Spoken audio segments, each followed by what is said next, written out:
No aniversário, meu marido foi frio comigo e carinhoso com a amante. Ele envergonhou quando desdenhei. A festa de aniversário transcorria sob o brilho artificial das luzes do salão, um espetáculo de sorrisos forçados e taças que tilintavam como sinos de alerta. Eu observava tudo de meu canto, os dedos apertando o cabo da faca de cortar bolo com uma força que fazia as juntas doerem. Ele estava lá, meu marido, o centro de uma roda de convidados, a mão pousada com uma intimidade doentia na cintura dela, a mulher que agora usava o vestido que eu havia guardado para ocasiões especiais, aquele azul noturno que ele sempre dissera adorar. Quando me aproximei, carregando a bandeja com os primeiros pedaços de bolo, seus olhos se encontraram com os meus por um segundo longo demais para ser acidental, curto demais para ser sincero. Ele sorriu, mas era um sorriso que não chegava aos olhos, um gesto mecânico, como se estivesse cumprindo um protocolo. Querida, você se superou, disse a voz untuosa, enquanto aceitava o prato que eu lhe oferecia com mãos que tremiam levemente.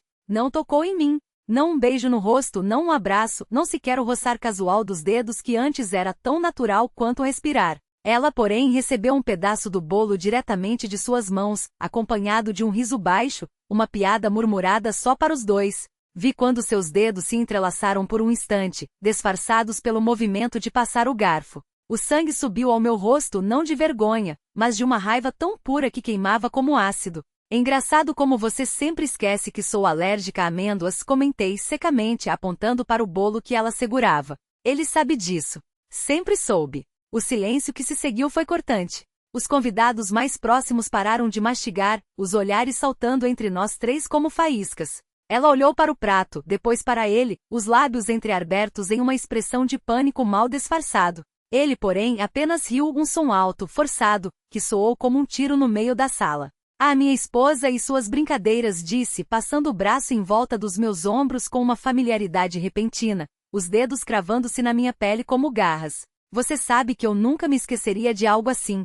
Mas eu sabia. Sabia pelo modo como seus olhos evitavam os meus, pela maneira como a pressão de sua mão era mais uma advertência do que um carinho. E acima de tudo sabia pela expressão dela, um misto de alívio e desdém, como se eu fosse uma criança birrenta que finalmente havia sido colocada em seu devido lugar. Naquela noite, enquanto os últimos convidados se despediam e a equipe de limpeza começava a recolher os copos vazios, eu o encontrei no terraço sozinho, a gravata afrouxada, o rosto iluminado pela luz fria da lua. Ele não se virou quando me aproximei, mas senti o corpo dele tensionar, como um animal que pressente o perigo. Você não tem vergonha? Perguntei, a voz tão baixa que quase se perdeu no vento. Ele finalmente olhou para mim, e havia algo em seus olhos que eu nunca tinha visto antes. Não culpa, não arrependimento, mas uma espécie de desafio, como se estivesse esperando por aquele momento há muito tempo. Vergonha de quê, exactly?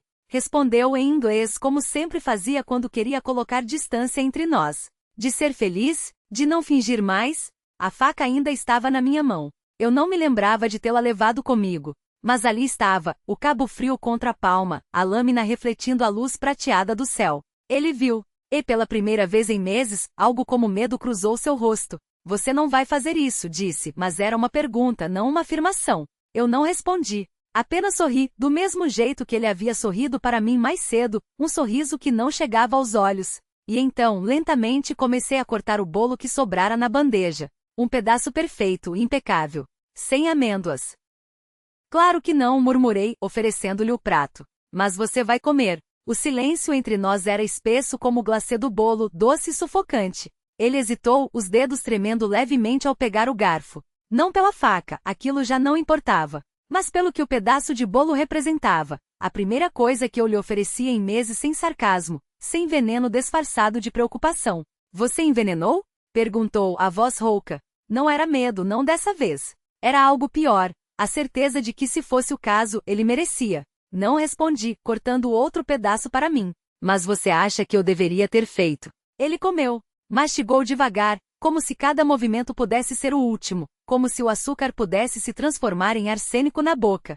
Eu observei o jeito como seus olhos se fecharam por um segundo, como se o sabor o transportasse para outro lugar, um lugar onde ainda éramos dois estranhos em um bar de Tóquio, onde suas mentiras tinham gosto de saquê e suas promessas de fumaça de cigarro. Está bom, admitiu finalmente. Como antes. Nada é como antes. Deixei o garfo cair no prato com um estalo. A faca ainda estava ali entre nós como um terceiro convidado à mesa. Ele a olhou, depois olhou para mim, e pela primeira vez em anos, vi nele o homem que eu havia amado. Não o executivo implacável, não o mentiroso habilidoso, mas aquele que uma vez me havia ensinado a dançar sob a chuva em Kyoto, rindo como se o mundo não pudesse nos tocar. Eu sinto falta disso, disse ele tão baixo que quase não ouvi. Eu também, confessei. Mas sentir falta não traz nada de volta. Ele estendeu a mão sobre a mesa, os dedos abertos, como se quisesse tocar os meus. Não o permita. Em vez disso, peguei a faca novamente e a usei para empurrar o prato na direção dele. Coma mais, ordenei. Você vai precisar de forças. Seu rosto empalideceu. Para quê? Não respondi. Levantei-me, a cadeira rangendo contra o chão de madeira, e fui até a janela. A cidade lá fora brilhava, indiferente. Como sempre. Abri a cortina só o suficiente para que ele visse o carro estacionado na rua, o motorista ao volante e imóvel. O mesmo homem que havia me seguido por semanas, o mesmo que ele havia contratado para me vigiar. Você sempre soube demais, murmurei. Mas nunca soube o suficiente. Quando me virei, ele já estava de pé, a faca agora em suas mãos. Não como arma. Como oferta. Me diga o que você quer, pediu. E eu sorri, porque era tarde demais para perguntas. Eu já tenho tudo o que quero, respondi, apontando para a porta aberta, onde duas sombras se moviam em silêncio. Eles vão te levar embora. Não para a polícia. Não para um hospital. Para algum lugar onde você vai ter muito tempo para pensar em todas as vezes que me subestimou. Ele não resistiu. Nunca resistia, no fundo. Só balançou a cabeça, como se ainda não entendesse como havia chegado ali. E o bolo? Perguntou num último suspiro de ironia. Era só um bolo, disse, enquanto o levavam. Mas você sempre gostou de dar significado às coisas que não têm. Fechei a porta atrás deles. A faca ficou sobre a mesa, brilhando. Peguei-a, passei o dedo pela lâmina ainda limpa, ainda fria, e a guardei na gaveta, junto com as cartas que ele nunca leu e as fotos que nunca revelou. Depois, sentei-me novamente e terminei meu pedaço de bolo. Sem pressa. Sem remorso. Afinal, algumas coisas são melhores quando saboreadas sozinhas. O apartamento ficou em silêncio, mas não era um silêncio vazio. Era o tipo de quietude que se instala depois de um incêndio controlado. Tudo consumido, só restam as cinzas e o cheiro de algo que já não existe mais. Lavei o prato com cuidado, como se o barulho da água pudesse afogar os ecos daquela noite. A espuma branca escorria pelo ralo, levando consigo migalhas de chocolate e o resquício de uma promessa que nunca deveria ter sido feita. Ele sempre achou que o amor era uma dívida, algo a ser cobrado com juros. Eu apenas ajustei as contas. O telefone vibrou na mesa. Um número desconhecido. Deixe tocando até calar. Não havia mais nada a dizer, nem para ele nem para ninguém. As pessoas só ligam quando querem algo, uma explicação, uma desculpa, um corpo para enterrar. Mas corpos têm o hábito de sumir quando ninguém está olhando. Vesti o casaco, o mesmo que usei na última vez que fingi sorrir para ele, quando ainda acreditava que bastaria ser paciente. A noite lá fora era úmida, daquelas que grudam na pele como um segredo. Caminhei até o ponto de ônibus sem pressa, observando as luzes dos postes se refletirem nas poças. Cada passo era uma página virada, cada respiração um parágrafo apagado. O ônibus chegou vazio, exceto pelo motorista, que nem olhou para mim quando paguei a passagem. Sentei-me no fundo, onde a luz mal alcançava, e encostei a testa no vidro frio. As ruas desfilavam como slides de uma apresentação que ninguém assistia. Lembrei-me do dia em que ele me disse que eu era demais intensa, demais complicada, demais para ser feliz. Na época do eu. Agora soava como um elogio. O terminal era um labirinto de vozes e malas arrastadas. Comprei uma passagem para a primeira cidade que me veio à mente, um lugar sem memória, sem história. O bilhete tremia levemente em minha mão, não por nervosismo, mas pela sensação de que algo finalmente estava certo. No trem, uma mulher ao meu lado chorava baixinho, enrolada em um xale desbotado. Não perguntei o motivo. Lágrimas são como chaves, só abrem as portas de quem as possui. Fechei os olhos e deixei o balanço dos trilhos me embalar. Sonhei com um mar que nunca vi, com ondas engolindo tudo o que não servia mais. Quando acordei, estávamos chegando. A estação era pequena, de tijolos vermelhos, com o relógio parado às 3h20. Ninguém me esperava. Ninguém sabia que eu vinha. E era exatamente assim que deveria ser. Aluguei um quarto acima de uma padaria. O cheiro de pão quente subia pelas escadas como uma promessa. A dona, uma mulher de mãos grossas e sorriso rápido, não fez perguntas. Apenas entregou a chave e disse que o café da manhã era servido às 7. Se quiser algo diferente, é só pedir. acrescentou, como se pressentisse que eu não era do tipo que pedia. À noite, sentada na cama, abri a mala e tirei o envelope que guardava no fundo. Dentro, as fotos que ele nunca revelou, retalhos de uma vida que poderia ter sido, se a gente não confundisse posse com amor. Rasguei-as uma a uma, deixando os pedaços caírem na pia. A água levou tudo devagar, como se também soubesse que algumas coisas não merecem ser lembradas. No dia seguinte, comprei um caderno e uma caneta. Não para escrever cartas, nem para fazer listas. Apenas para anotar as coisas que ainda me faziam sentir viva. O gosto do café sem açúcar, o som da chuva no telhado de zinco, a maneira como o sol batia na praça às 4 da tarde. Às vezes à noite sonhava com a faca. Não com o ato em si, mas com o brilho dela sobre a mesa, como se estivesse esperando por algo. Mas acordava sabendo que algumas esperas não têm fim, e que isso também era uma espécie de liberdade. Passaram-se semanas. Ou meses. O tempo ali não era medido por relógios, mas pela maneira como a luz mudava nas paredes do quarto. Um dia, a dona da padaria me chamou para ajudar na cozinha. Não era um convite nem uma ordem, apenas um fato. Você tem mãos firmes, disse ela, enquanto eu amassava a massa. Isso é raro. Não respondi, mas senti o peso daquilo, como se fosse a primeira coisa verdadeira que alguém me dizia em anos. À noite, enquanto lavava as panelas, olhei pela janela e vi a lua cheia sobre os telhados.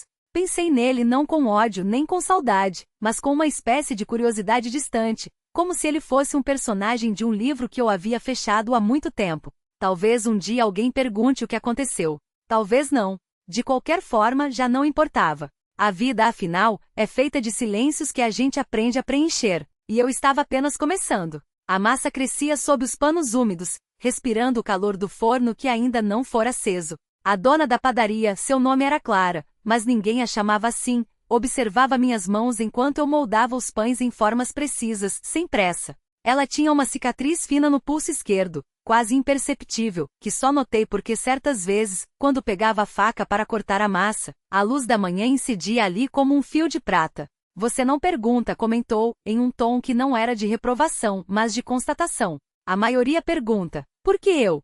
O que ganho com isso? Quando posso ir embora? Continuei em silêncio, alisando a superfície de um pão redondo com os dedos levemente umedecidos. Não havia resposta que valesse a pena dar. Perguntas eram como as migalhas que caíam da mesa, alguém sempre as varria no final do dia. À tarde, quando o cheiro de fermento já se misturava ao do café recém-moído, um homem entrou na padaria com um casaco surrado e um chapéu poído. Não era cliente habitual. Ficou parado junto à porta, como se hesitasse entre entrar de vez ou voltar para a rua. Clara o olhou de relance, sem interromper o movimento das mãos enquanto enrolava croissants. O de sempre? Perguntou, embora soubesse que não havia de sempre para aquele homem. Ele balançou a cabeça, tirou o chapéu e segurou-o contra o peito, como se fosse um escudo. Ou uma oferta. Procuro trabalho, disse, com uma voz que soava como se tivesse sido pouco usada nos últimos anos. Sei lidar com fornos. Clara não respondeu imediatamente. Pegou uma colher de pau, mexeu algo em uma panela no fogão, e só então se virou para ele. Seus olhos claros, quase desbotados, fixaram-se nos dele por um instante que durou mais do que o necessário. Você sabe o que é ficar de pé 12 horas seguidas?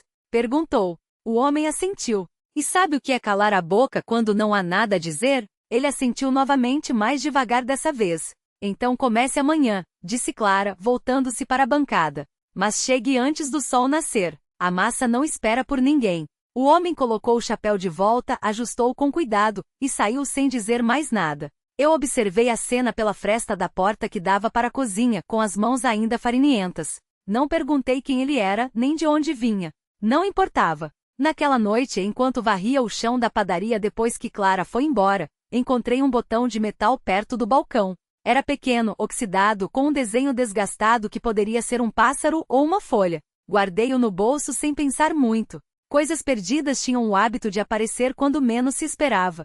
Dormi mal, como sempre. O quarto acima da padaria era estreito, com uma janela que rangia quando o vento batia nas vidraças. Sonhei com um rio largo e lento, onde a água carregava folhas secas e pedaços de madeira pintada. No sonho, eu estava na margem, observando as coisas passarem, sem vontade de entrar na correnteza. Quando acordei, a luz do amanhecer já desenhava listras no assoalho, e o cheiro de pão quente subia pelas escadas. Desci sem fazer barulho.